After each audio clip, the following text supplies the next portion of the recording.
We are the Fashion Daddies. Hello, and welcome to the Fashion Daddies podcast, where we talk about fashion, figure skating, and all things fabulous. Yes, and today we are going to talk about the Cannes Film Festival, the 79th annual Cannes Film Festival. Wow, it's been going on for a long time. Yes, it has. We're already here. We're already at the Cannes Film Festival. It's kind of a little fashion cluster, which is a good thing for us, because you have the Met Gala, then you have the Cannes Film Festival, and then you have Haute Couture Week that follows that. And there might be a men's fashion week in there too, I feel like. Is there? No. I think the menswear comes before the Haute Couture. Yeah, so it maybe Met, Cannes, menswear, Haute Couture. Okay, lots to discuss. Yes. So the 2026 Cannes Film Festival has been noted because it has a lot less American entries into the festival. Right, like a lack of big name, super blockbuster movies that a lot of times they make their debut there at Cannes because it brings people like Tom Cruise or, the big names come out. Not that, there are not other big names at Cannes, but, I think it's going back to its auteur days, which it's kind of always been known as where you would first get a glimpse of the Almodovar movies, and stuff that then you would see in like an art house film theater, like in Pasadena. Yes. So that is what they are saying, and there were over 2,500 submissions. Okay, and we have an illustrious panel, of course. Now I'm going to mention them. I have them right here. It's going to test my pronunciation. Yes, but let's just give them props. So we have the president of the jury. Yes, which is Park Chan-wook, a South Korean director, screenwriter, Demi Moore, as you said, Chloe Zhao, of course we know, Ruth Negga, Laura Wandel, who is a Belgian director and screenwriter, Diego Cespedes, a Chilean filmmaker, Isaac de Bancolé, an Ivorian American actor, Paul Laverty, British screenwriter, and Stellan Skarsgård, a British actor. So that rounds out the 2026 Cannes Film Festival jury, and they will make the decision to then at the end of the whole shebang, who wins the Palme d'Or and who wins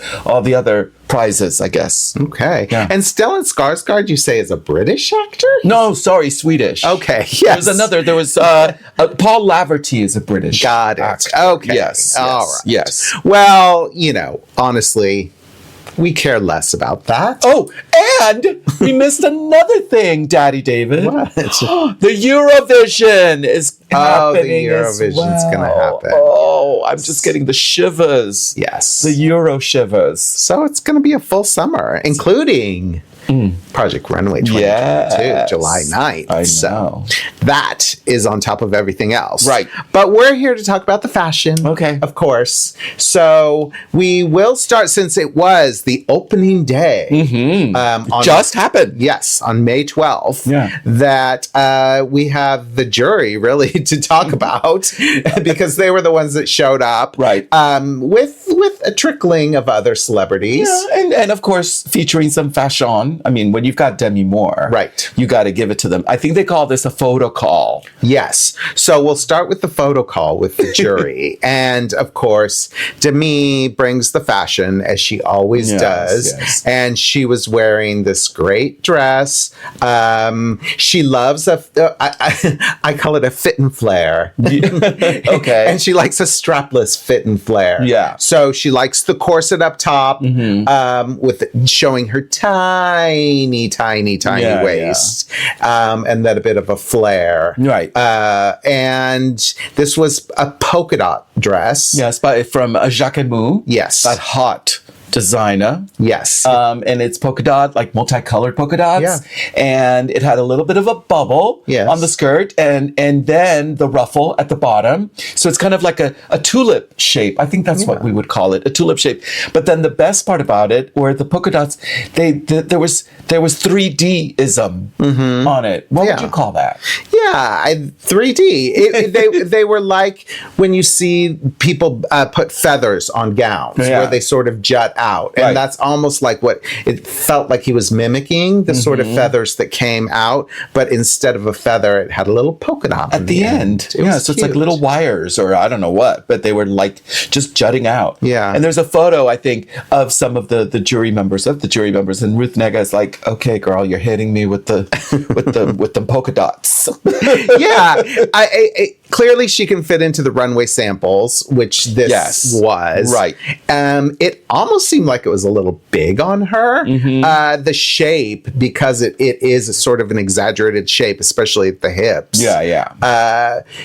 Maybe worked better on the 6-foot model than it did on tiny little Demi Moore. Right. But it was quite a look. Yeah. It really was something different. Yeah. And she, like I said, she always looks great. The matching purse was cute. The white sunglasses. Yeah. The whole thing. And the white shoes.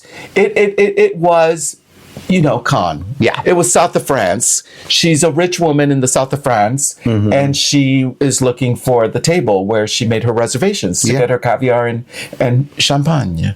And then standing next to her, Ruth Negga. Yeah. Looking chic. Chic in an off-white. Yes. I think you would say cream satin pantsuit. And who is it by? That is by Celine.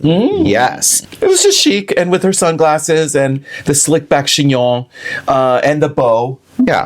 At the tie neck bow, just, a chic satin pantsuit. Once again, the color, the look of it all, the fact that it was satin. Yeah. It gave me those vibes. Like she is stepping onto a yacht. Yes. Because it's all about the vibe. When you ask him, what vibe do you, well, it's going to be 3 p.m. in the south of France. What you think is going to be my vibe. Yeah. And clearly it was giving her a vibe because in the photos, she was very...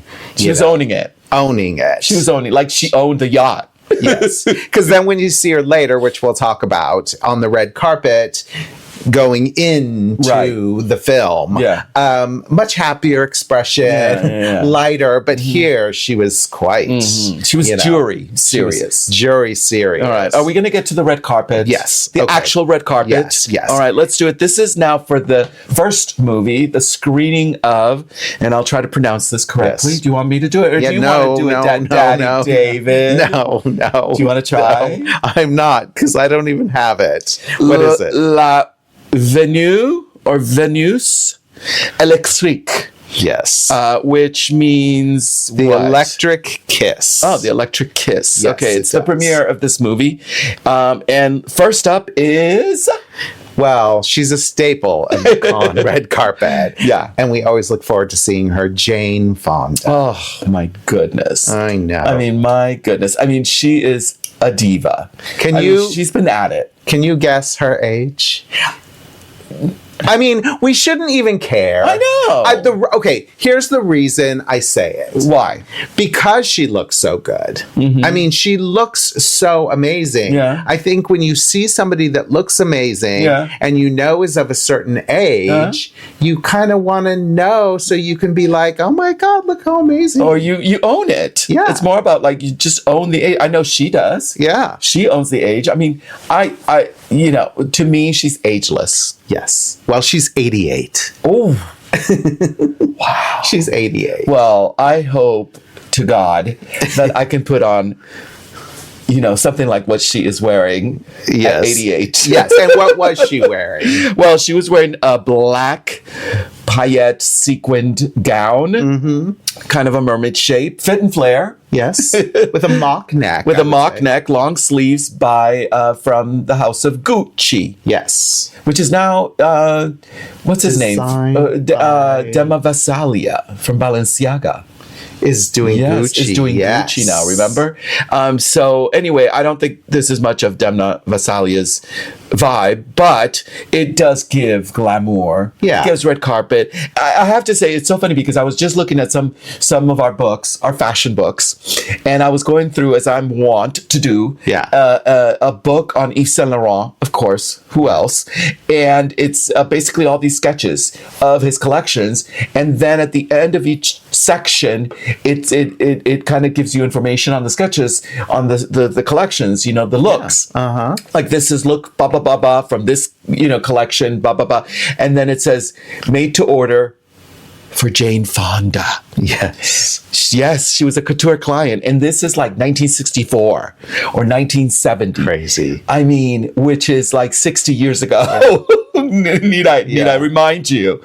So this person knows her fashion. She knows fashion. From even back then, because she was ordering haute couture, made to order from all the couturiers. So bravo. Thank you, darling. Yes. She loved Versace in the 90s. Yeah. She was a big Versace. Well, her body. Yeah. Perfect. Yeah. It is a bit Demna with the dark. Yeah, that's true. A bit gothic. Right. But she looks amazing. Yeah. Right. So the next person. Another black look. Yes. All right. Poppy Delavigne. She is a model / actress, and she's a fashionista on the scene. And of course, like any fashionista, she dug into the archives. I don't know who her stylist is, but she was wearing a John Galliano. This was fall 2007. Yes, it was look number 32 from John Galliano. Very John Galliano. Yeah. So the bias cut, black.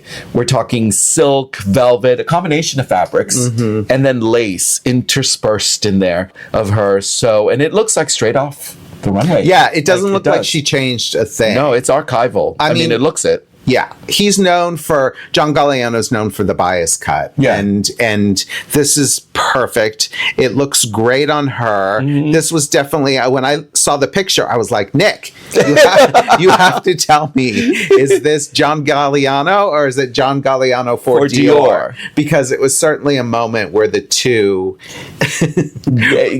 weren't very different. No, because that's how powerful of a creative director John Galliano was. Because you really could, interchange the labels. Yes. And I would not question that it was Dior. Yeah. And then, of course, I wouldn't question that it was Galliano because you see it immediately. The bias cut, the slip, dress, gown, everything about it. Yeah. All right, next up, one of my favorites. Wow, another red carpet diva. Another woman of a generation. A grande dame. Yes. As they say.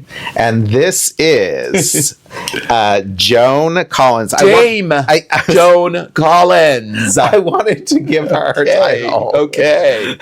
Dame Joan. She looks amazing. Oh, my God. At a young 92 years old. My mommy, Raquel, just turned 92. She did. So then all of a sudden I woke up to a little happy birthday reel for my 92 years young mom.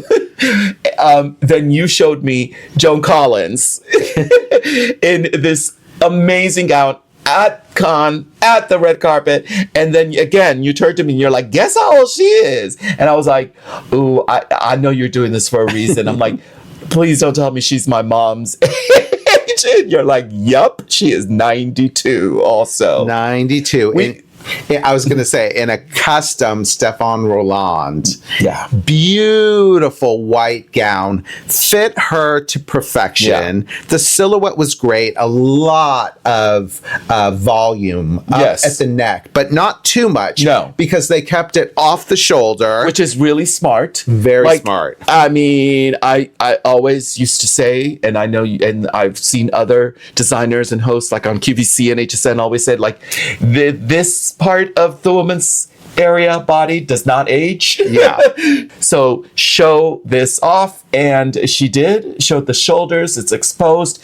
The gown itself, it's white. And it's gazar, silk gazar, which is Stefan Roland's fabric. Yeah. It used to be Cristobal Balenciaga's. Well, actually, he designed it. He helped create. He did. Yeah, he helped create gazar because he turned to a big fashion house in France, a couture fashion house. It's like, I need something.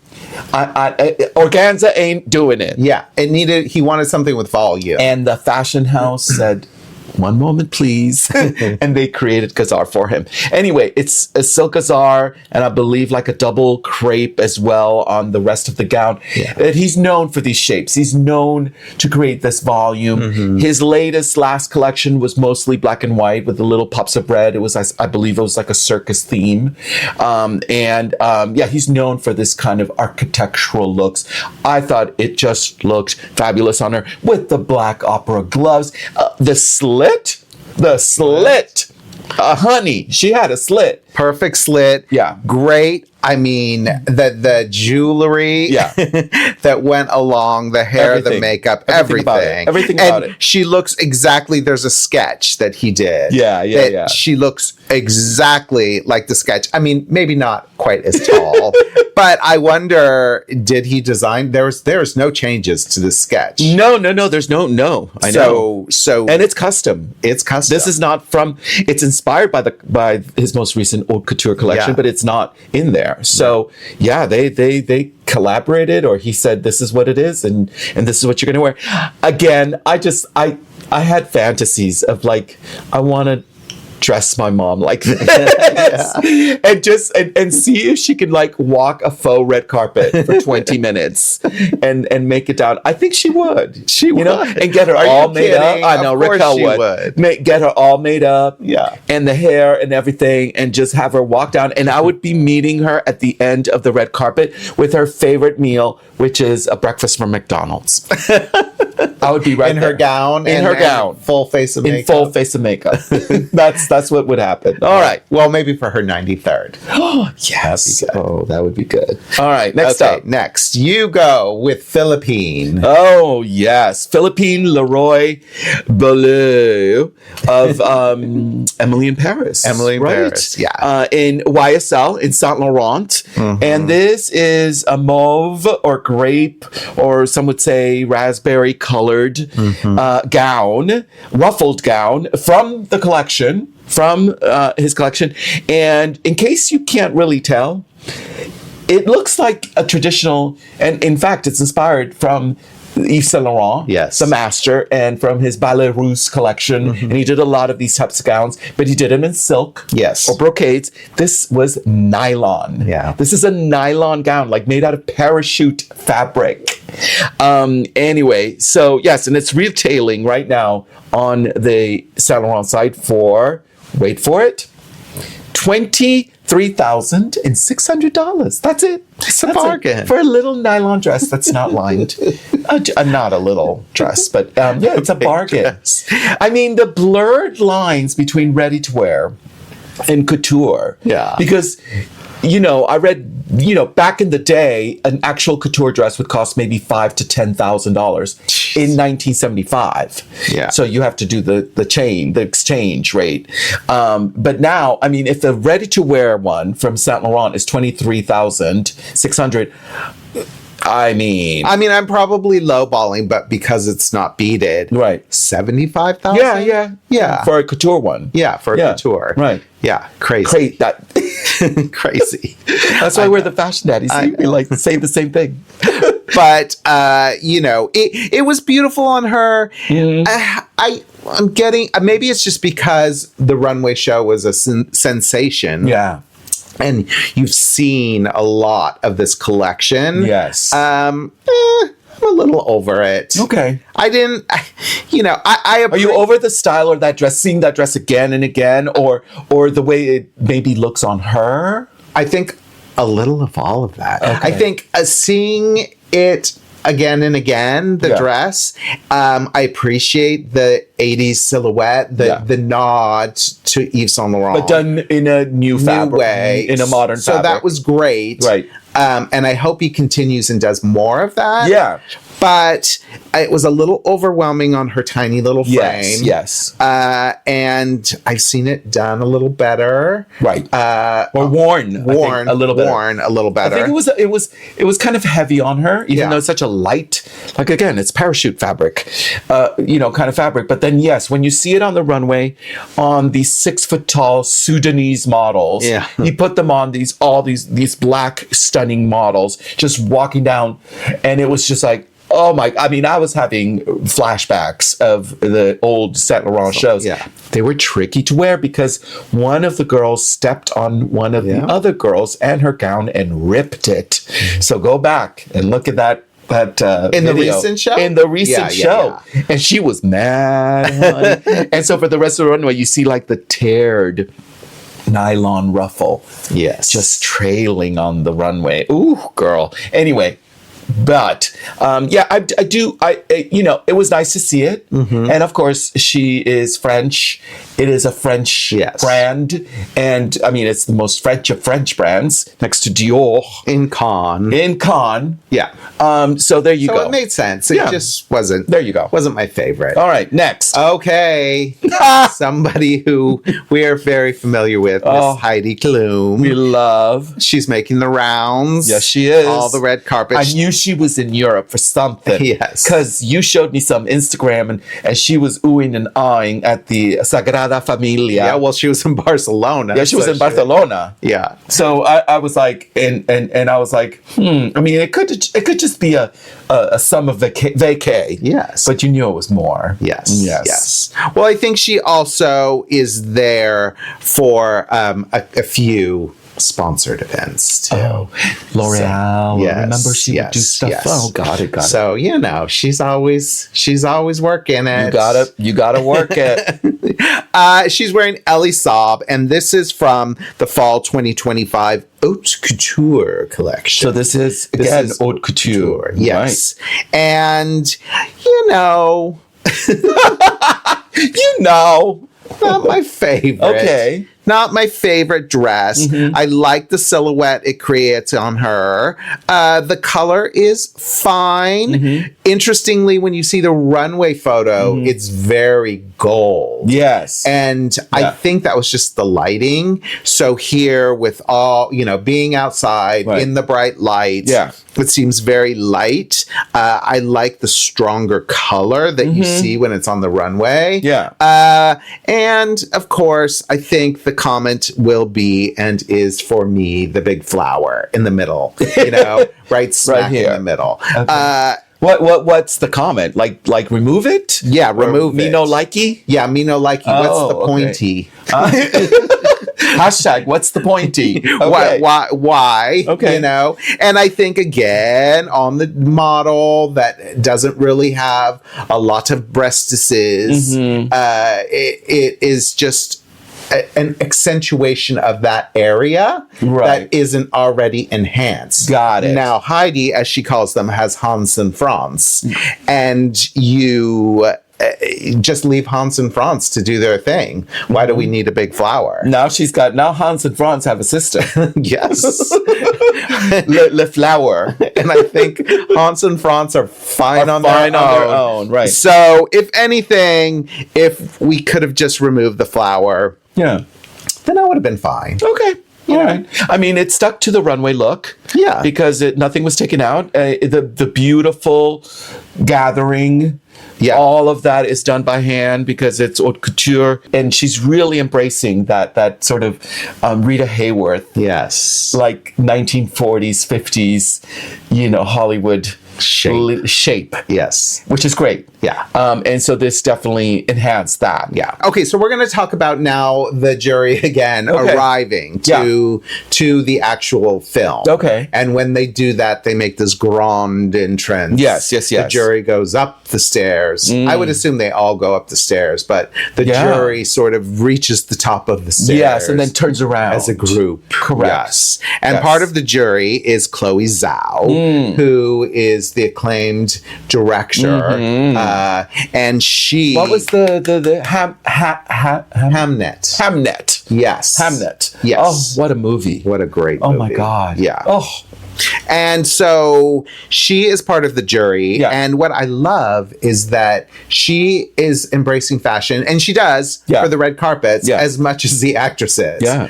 In her own way, in her own style. She's wearing Gabriella Hearst. It's an all lace gown, again with a mock neck, right? It's kind of a high mock neck and long sleeves, like Jane Fonda was wearing. Right. But this lace is see-through. And nude, see-through. No lining, just the panties. Yeah, atta girl. And she very much on trend. Yeah. Very much on trend. A lot of trends. The lace, the see-through. Yep. And the mixture of textures. You have the ruffles, all of it. I think that she looks chic. It looks great, sexy. Yeah. And I'm happy she on the runway. The Gabriella Hearst collection. It was done with a leather belt tied, which is a styling thing.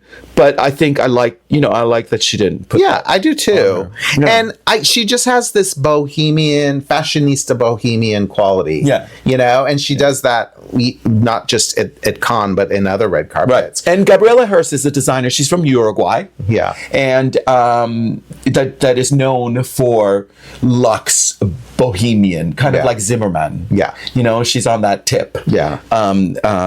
Yeah. So it's a perfect designer for her. Perfect. Okay, All right. Next, Ruth Negga. Okay. When she... Another juror. ...was on the red carpet. And this is Dior Haute Couture by Jonathan Anderson. Okay. And this was a sage green hammered silk.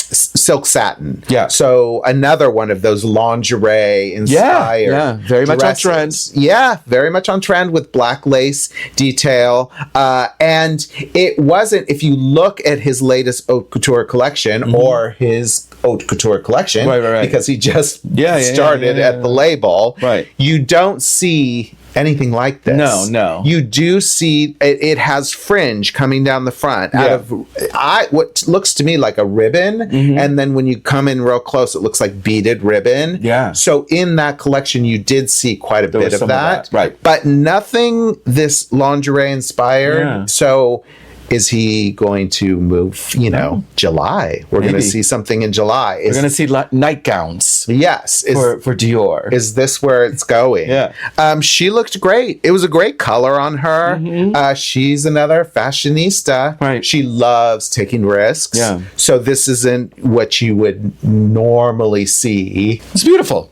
Yeah. Beautiful. The color is great. They say sage green. I call it kind of like a emerald. Yeah. And I do, again, I love the juxtaposition of the lace on top of the silk satin, the bias cut silk satin, and the fringe, which has little paillettes on them, which is great. And it moves all the way across the back, this fringe, this ribbon fringe, almost like a cape. Wow. Or a little, cloak or something that drapes off her arm. But it also is attached. But it's attached to the front of the dress. Got it. So it's really interesting. Yeah, that's very interesting. I mean, very, very innovative. Yeah. Maybe not for everybody. No. But definitely for the fashion set. It worked for her. Yeah. And then, of course, the classic. Demi Moore. Yes. She is wearing Jacquemus, which she wore to the Photocall. Right. And it's an adaptation of a dress that was in his latest fall 2026 collection. And what does it look like? Well, she wore a strapless, again, waist cinching, with like peplum accents. Again, white sequins. Right? I would say it's all head to toe. Well, strapless to toe. Yeah. Mermaid shape. And it's just all a sequin gown. Just your sequin gown. She looked great. And the necklace. Yeah. It had like 1, 2, 3, 4, 5 diamond tiers. Wow. Wow. So it was the perfect neckline to show this, to showcase it. Just glamour. Red carpet. Cannes. Can you imagine? It's sundown in the south of France, and the light hits this, and it's like, she's a star. Yeah. And her stylist, Brad Goreski, who everybody's familiar with, they've hit their stride, They really are in the zone with what works for her, what works for her body, which isn't hard to work with because it's perfect, but really giving that shape, knowing who she is with fashion. I mean, we can never forget the Demi Moore in bicycle shorts at the Oscars. I know. In the 80s. Oh my God. That everybody slammed. Everyone slammed. And you have to remember that was actually that's what was happening in those days. With the Christian Lacroix. Like with a big poof in the back, the overskirt. Yeah. I mean, I think I did. How many overskirts did I do for my fashion school graduate collection in 1992? Yeah. That was the thing. I'm not saying that, but she was slammed as one of the worst dressed, but I love it. She is like taking it back. She's like sort of like giving everybody a middle finger. A red carpet middle is like, that was me then. But now I'm and she also had her Versace era. I feel. And this is her era now, which is just Hollywood glamour. All right. Well, we know there's going to be more. Yeah. There's always more. And also, I mean, they always go over the top. Yeah. Like we always see, I remember all the Aishwarya Rai and all the Miss Worlds and the gowns that like literally cover half of the carpet because it's such a long carpet. And then you have those stairs. So there's going to be, I know. There's going to be a lot more. 12 days. Oy. 12 days. So we just got excited and wanted to just go right to it. We did. But we'll try and do some more, especially if there's some big moments. We'll have to talk about good.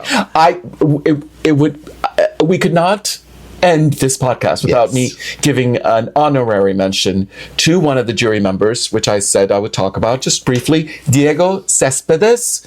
Cespedes, I'm not sure, from Chile. Filmmaker from Chile, director, and very young. He's like 33, he's a 31. Director? He's a director. And he's like early 30s.